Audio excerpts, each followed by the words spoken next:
जय श्री गणेश दोस्तों। हमारी आज की कहानी का नाम है गलती। कहानी अच्छी लगे तो प्लीज़ चैनल को सब्सक्राइब कर लीजिएगा। अब शुरू करते हैं कहानी। कमला जी को देखकर अंकिता उनकी ओर आई और बोली, माँ जी अच्छा हुआ आप आ गए। आप ही समझाओ अपने बेटे को। मेरी बात तो ये समझते ही नहीं। मैं इनकी पत्नी हूँ तो मेरी खुशी का ख्याल रखना इनका फर्ज है कि नहीं।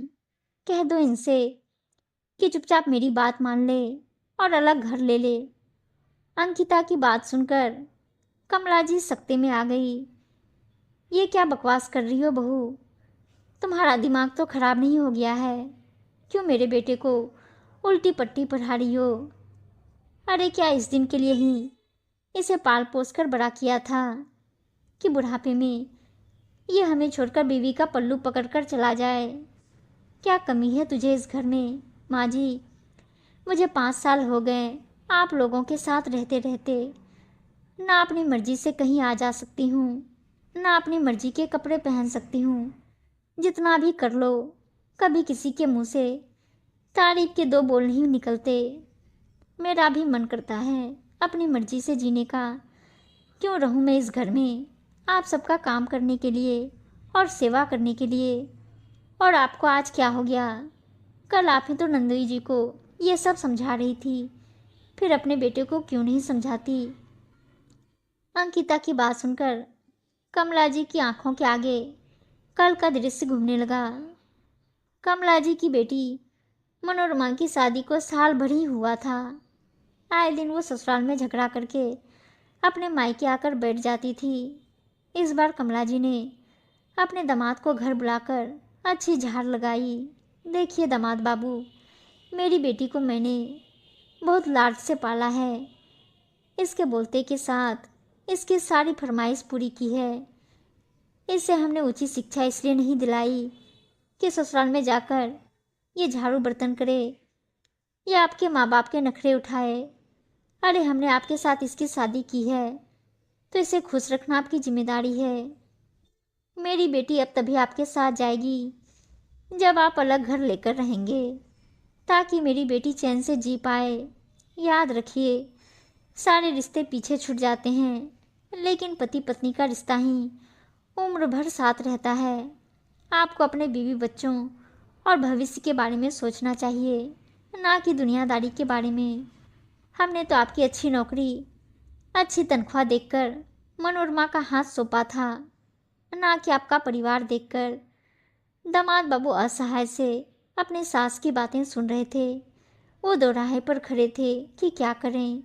यदि अपनी सास की बात माने तो अपने परिवार का साथ छोड़ना पड़ेगा, और ना माने तो अपनी शादीशुदा जिंदगी दांव पर लगा देंगे। दुविधा में थे कि कैसे अपने माँ बाप को इस उम्र में अकेला छोड़ दें। कमला जी कल की बातें याद ही कर रही थी कि अंकिता फिर जोर से बोली, माँ जी क्या हुआ? आप कुछ बोलती क्यों नहीं? जो बात नंदोई जी को समझा रही थी अपने बेटे को क्यों नहीं समझाती? इतने में अंकिता ने अपनी सास से नजरें चुराकर अंकिता ने उमेश की तरफ आंख मारी। अब उमेश को अंकिता के अचानक से बदले हुए व्यवहार का कुछ कुछ अंदाजा हो रहा था। अब तो उमेश को अंकिता के सारे नाटक की वजह समझ में आ गई कि वो आज ऐसा अलग व्यवहार क्यों कर रही है। लेकिन वो अनजान बनते हुए बोला, तब तो अंकिता सही कह रही है माँ, मैं भी थक गया हूँ। सारे परिवार का बोझ उठाते उठाते तनख्वाह कब आती है और कब खर्च हो जाती है पता ही नहीं चलता। अलग से रहूँगा तो कुछ बचत भी होगी। आखिर मुझे भी अपने भविष्य के बारे में सोचना चाहिए। बस कर बेटा, बस कर। तू तो मेरा श्रवण कुमार है। आज से पहले कभी तूने हमसे ऊंची आवाज़ में बात भी नहीं की, और आज ये सब बोल रहा है। मेरा तो कलेजा ही बाहर निकल जाएगा तेरे जाने के नाम से। वो तो मैं तेरी बहन की खुशी के लिए दामाद बाबू को समझा रही थी। कमला जी अधीर होते हुए बोली, माँ अब तो आप बेटा और बेटी में भेदभाव कर रही हैं। माँ के लिए तो उसके सभी बच्चे बराबर होने चाहिए ना। आपको बेटी का सुख दिखता है तो मेरा सुख क्यों नहीं दिखाई देता? जब जीजाजी के माँ बाप अकेले रह सकते हैं तो आप लोग क्यों नहीं रह सकते? मुझे भी तो अपने बारे में कुछ सोचना चाहिए। उमेश संजीदा स्वर में बोला। नहीं नहीं बेटा, ऐसा मत बोल। इस उम्र में तू अपनी माँ को छोड़कर कैसे जा सकता है? तेरे बिना मैं किसके सहारे जीऊंगी? मेरी ही मति मारी गई थी। मैं अपनी बेटी को समझाने की बजाय दामाद बाबू को उल्टी पट्टी पढ़ा रही थी। मैं समझाऊंगी मनोरमा को और दामाद बाबू से माफ़ी भी मांग लूंगी, लेकिन तू कहीं जाने की बात मत करना बेटा। कमला जी का कलेजा बेटा बहू के जाने के नाम से ही मुंह को आ गया था। वो बिल्कुल बौखला गई थी। कमला जी की आंखों में पश्चाताप के आंसू थे।